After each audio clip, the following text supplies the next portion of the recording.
Hi friends, welcome to my channel. Pallavi చేసిన కుట్రని తిప్పికొట్టి దిమ్మ తిరిగే షాక్ ఇచ్చిన అక్షయ్. నిజంగానే అక్షయ్ పల్లవి చేసిన కుట్రని కనిపెట్టేశాడా? అసలు ఏం జరిగింది అనేది ఈ వీడియోలో తెలుసుకుందాం. అవని అక్షయ్ ఇద్దరు కూడా ఒకే కారులో ఇద్దరు ఇంటికైతే బయలుదేరుతారు. అలా బయలుదేరేటప్పుడు కారుని డ్రైవర్ని మధ్యలో ఆపమని చెప్తాడు.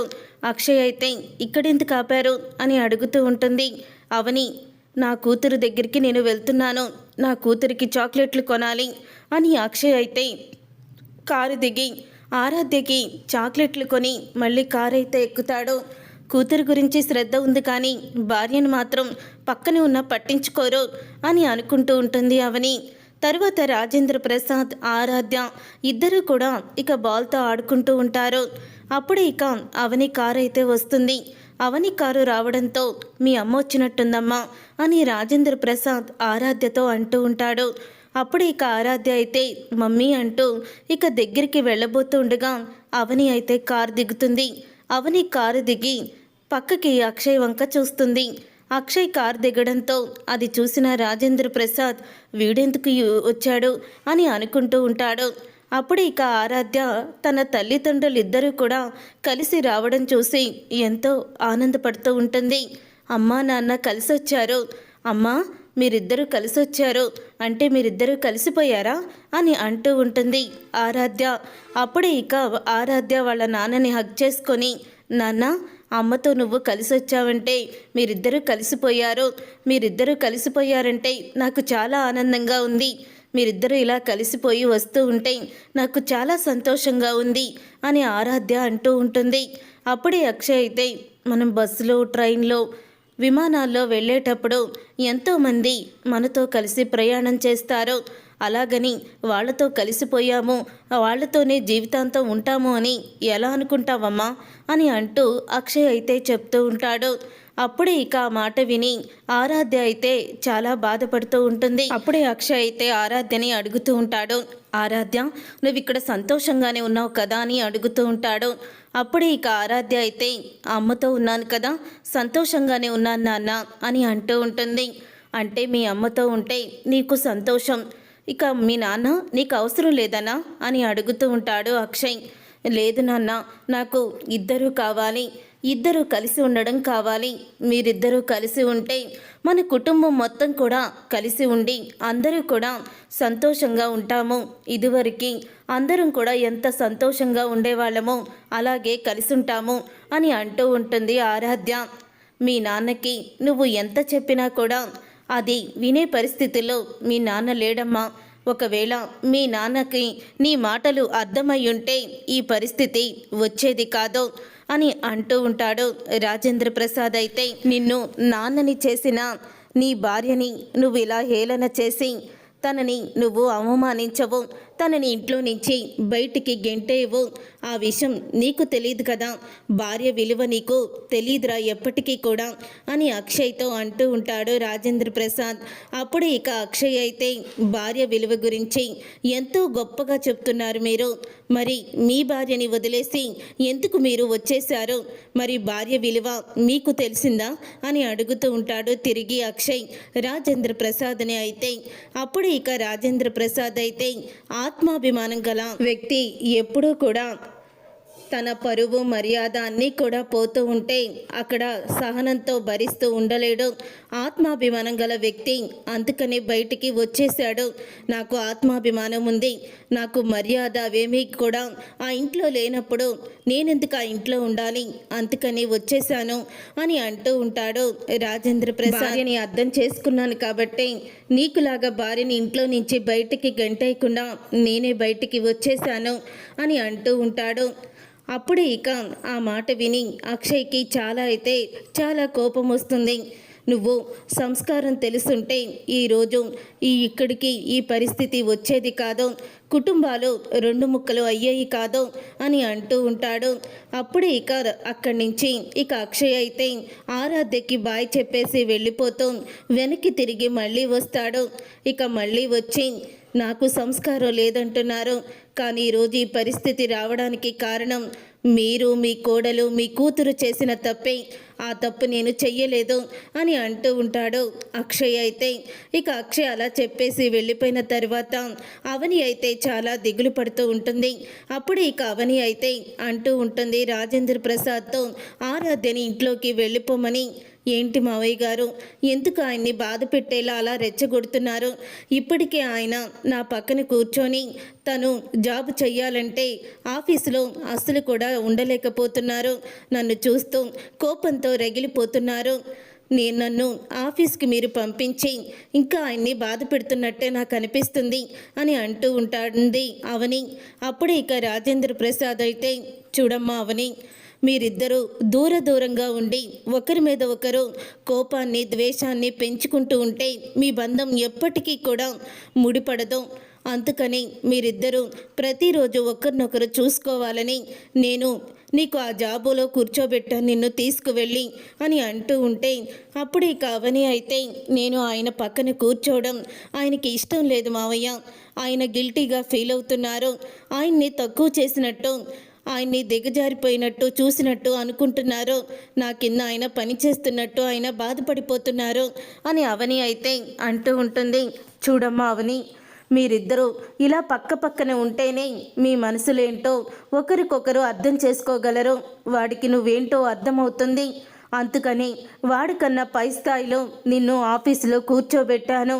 అన్ని విధాలుగా ఆలోచించే నేను ఈ పని చేశాను. ఇక ఇలా కాకుండా మీరు దూరంగా ఉంటే ఎప్పటికీ మీరు కలవలేరమ్మా. ఇప్పుడు మాటలతో నేను వాడిని బాధ పెట్టి ఉండొచ్చు, కానీ మరొక రోజు ఆ మాటలే వాడు అర్థం చేసుకునే పరిస్థితి కూడా వస్తుంది. అప్పటి వరకు సహనంతో మనం ఓర్చుకోవాలి అని అంటూ ఉంటే ఇక అవని అయితే ఆలోచిస్తూ ఉంటుంది. అలాగా తర్వాత ఇక ఇంటికి బయలుదేరిపోతాడు అక్షయ్. ఇంట్లో పల్లవి అయితే కాలు మీద కాలు వేసుకొని తనైతే ఫోన్ చూస్తూ ఉంటుంది. అప్పుడే శ్రేయ కూడా వచ్చి పల్లవి ముందే కూర్చొని ఇక పల్లవి అయితే తన ముందు ఎలా కూర్చుందో అప్పుడు ఇక తను కూడా అలా కాలు మీద కాలేసుకొని అయితే కూర్చుంటుంది. కాలు మీద కాలేసుకొని కూర్చొని అప్పుడే ఇక పల్లవిని డామినేట్ చేస్తూ ఉంటుంది. శ్రేయ అయితే ఇదేంటి నా ముందే ఇది కాలు మీద కాలేసి కూర్చుంటుందా, అడుక్కు తినేది అని తిట్టుకుంటూ ఉంటుంది పల్లవి శ్రేయాని. తర్వాత శ్రేయ అయితే ఈ కాలు నాదే, ఈ కాలు కూడా నాదే, మరి నా కాలు మీద నా కాలు వేసుకొని కూర్చుంటే దీనికెందుకో ముష్టి మొఖం దానికి అని తను కూడా శ్రేయ అలాగే పల్లవిలాగే తిట్టుకుంటూ ఉంటుంది. ఇంతలో ఇక అక్షయ్ వస్తాడు. అక్షయ్ రాగానే ఇద్దరూ కూడా పైకి లేచి నుంచుంటారు.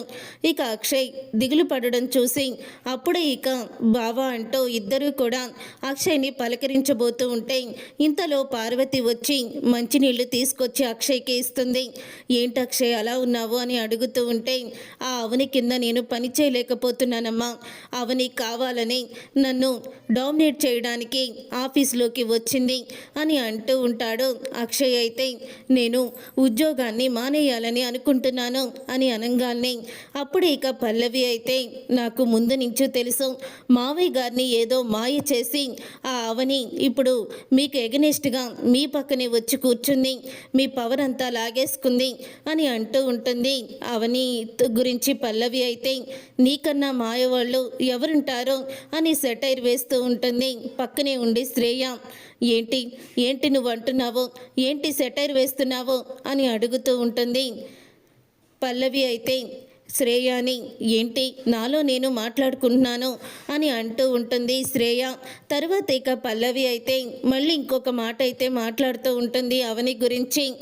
అవని ఇలాంటిదే, ఎంతకైనా తెగిస్తుంది అని అంటూ ఉంటే నీకన్నానా అని అంటూ మళ్ళీ శ్రేయ మాట్లాడుతూ అలా వాళ్ళిద్దరూ కూడా గొడవ పెట్టుకుంటూ ఉంటారు. కాసేపు నువ్వు నోరు మూసుకొని ఉంటావా అని అంటూ ఉంటుంది పల్లవి అయితే శ్రేయాని. చూడండి బావగారు, కావాలని అవని ఇప్పుడు మీ మీద పగ తీర్చుకోవడానికి ఇదంతా చేస్తుంది.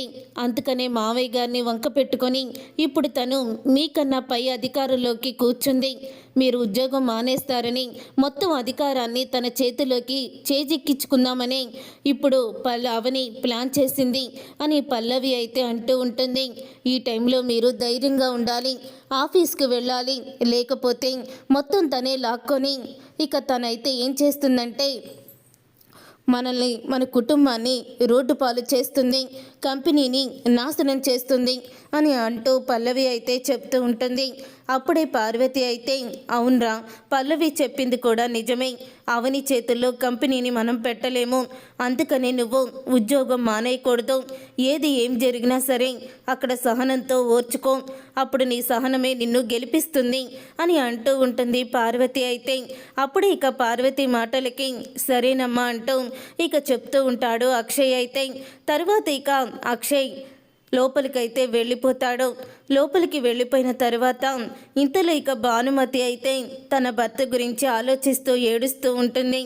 భర్త ఫోటో దగ్గరికి వెళ్ళి ఏంటండి, సచ్చి స్వర్గంలో ఉన్నవాళ్ళు మళ్ళీ మనకి కనిపించరు, ఎవ్వరికీ కూడా కనిపించరు, కానీ ఆ అదృష్టం నాకు దక్కింది. మీరు సచ్చి స్వర్గాన్ని ఉన్నా నా కోసం తిరిగి వస్తున్నారు, మీరు చెప్పినట్టే నేను నడుచుకుంటున్నాను, కానీ మీరు ఈ మధ్య నా దగ్గరికి ఎందుకు రావడం లేదో, వారం రోజుల నుంచి మీరు నాకు కనిపించడం లేదో, నాకు మీ గురించి ఎంత దిగులుగా ఉందో మీకు తెలుసా అని భానుమతి తన భర్త ఫోటో దగ్గర ఉండి మాట్లాడుతూ ఉంటుంది.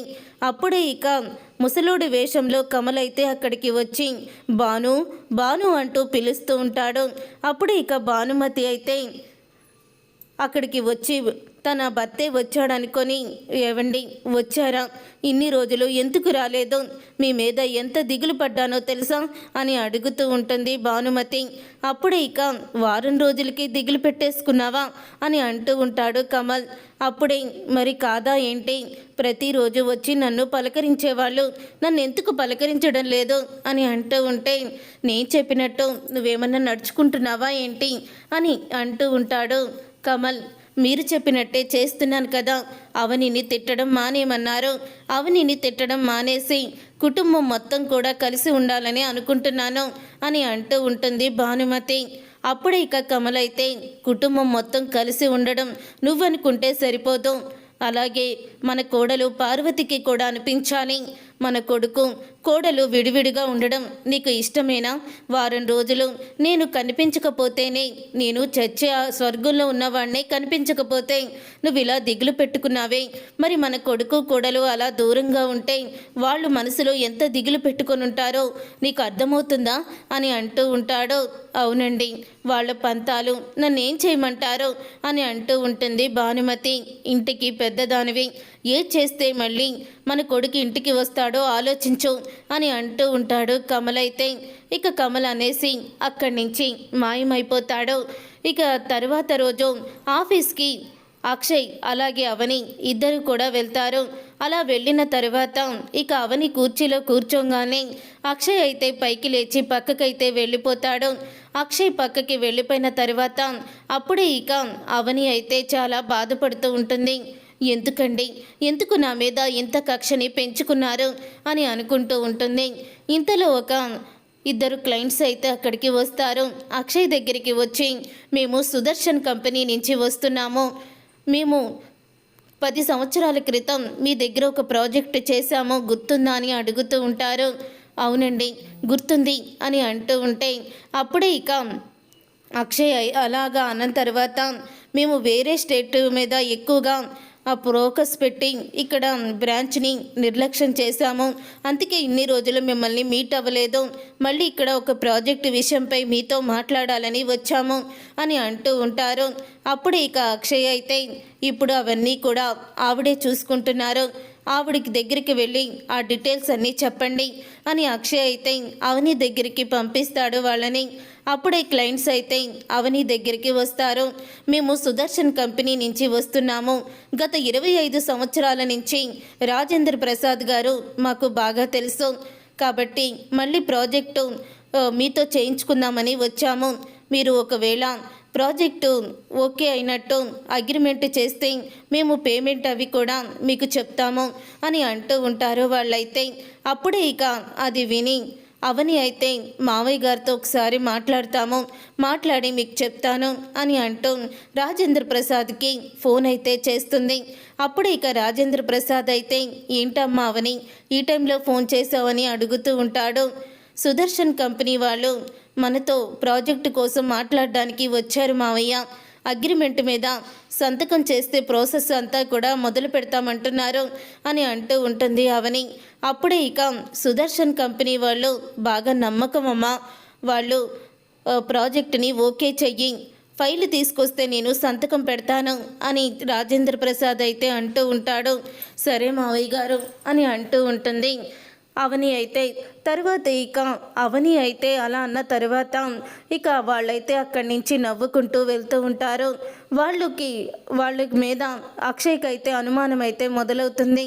తర్వాత ఇక అవని అయితే ఇక ఫైల్ తీసుకొని అవని అక్కడి నుంచి ఇంటికైతే బయలుదేరుతుంది. ఇక దారి మధ్యలో అవనిని ఫాలో అవుతూ వచ్చిన పల్లవి అయితే ఎక్కడ అవని ఆగుతుందా అని చూస్తూ ఉంటుంది. అవని మెడికల్ షాప్ దగ్గర ఆగుతుంది.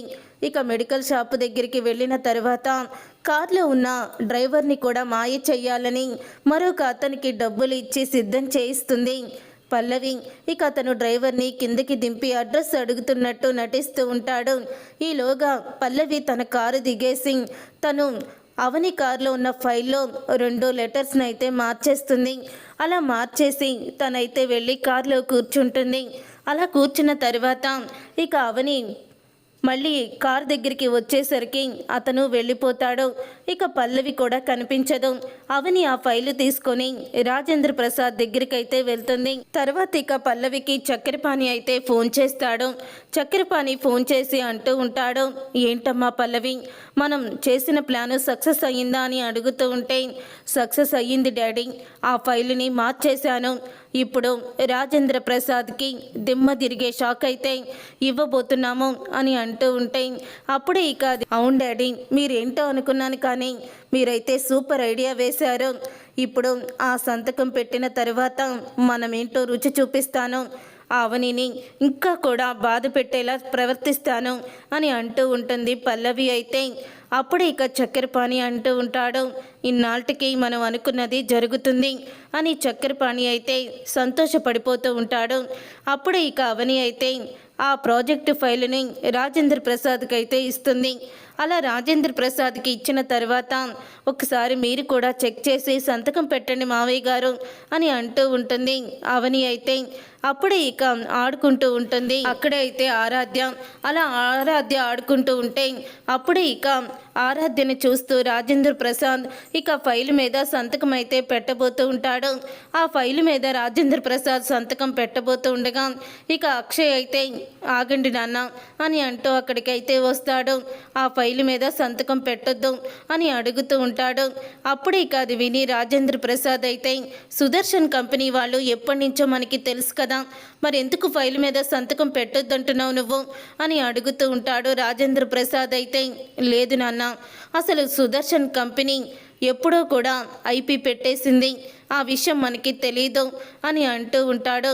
అక్షయ్ అయితే ఆ మాట విని ఒక్కసారే రాజేంద్ర ప్రసాద్ అలాగే అవని షాక్ అయిపోతూ ఉంటారు. మరి ఐపీ పెట్టేసిన కంపెనీ మన దగ్గరికి వచ్చి ప్రాజెక్టు చేయమని ఎందుకు అడిగింది అని అడుగుతూ ఉంటాడు రాజేంద్ర ప్రసాద్ అయితే. వాళ్ళు ఎందుకో నాకు అనుమానంగా కనిపించారు నాన్న, అప్పుడే నేను మొత్తం ఎంక్వైరీ చేస్తే నిజం బయటపడింది అని అంటూ ఉంటాడు అక్షయ్. ఒకసారి ఆ ఫైల్ ఇలా ఇవ్వండి అని మొత్తం కూడా చెక్ చేస్తూ ఉంటే ఇక ఆ ఫైల్లో అయితే 2 లెటర్స్ అయితే ఉంటాయి. మొత్తం కంపెనీ అధికారాలు నాకే చెల్లుతాయని చెప్పి ఇక ఆ లెటర్స్ అయితే ఉంటాయి. ఆ లెటర్స్లో వేరే వాళ్ళ పేరు ఏమీ కూడా ఉండదు అని అన్నీ కూడా చూసి షాక్ అయిపోతూ ఉంటాడు. మీరు ఇలాంటి వాళ్ళకి పెత్తనం ఇచ్చి మన కుటుంబాన్ని రోడ్డున పడేలా చేసేవాళ్ళు, చూడండి మొత్తం ఫైల్ అంతా చూసింది అవని అని మీరు అనుకుంటున్నారు. ఒకవేళ నేనే గనక రాకపోయి ఉంటే మన యావదాస్తిని ఎవరో పేరు మీద వాళ్ళు రాయించుకున్నట్టు సంతకం అయితే మీరు పెట్టేవాళ్ళు అని అంటూ ఉంటాడు. అక్షయ్ అయితే అది చూసి ఒక్కసారి షాక్ అయిపోతూ ఉంటుంది. అవని అయితే లేదు మావయ్య, నేను మొత్తం కూడా చెక్ చేశాను, అసలు ఆ లెటర్ లేదు అని అంటూ ఉంటుంది అవని. అవును, నువ్వు ఎక్కడైనా దిగావా అమ్మా మధ్యలో ఎప్పుడైనా అని అడుగుతూ ఉంటాడు.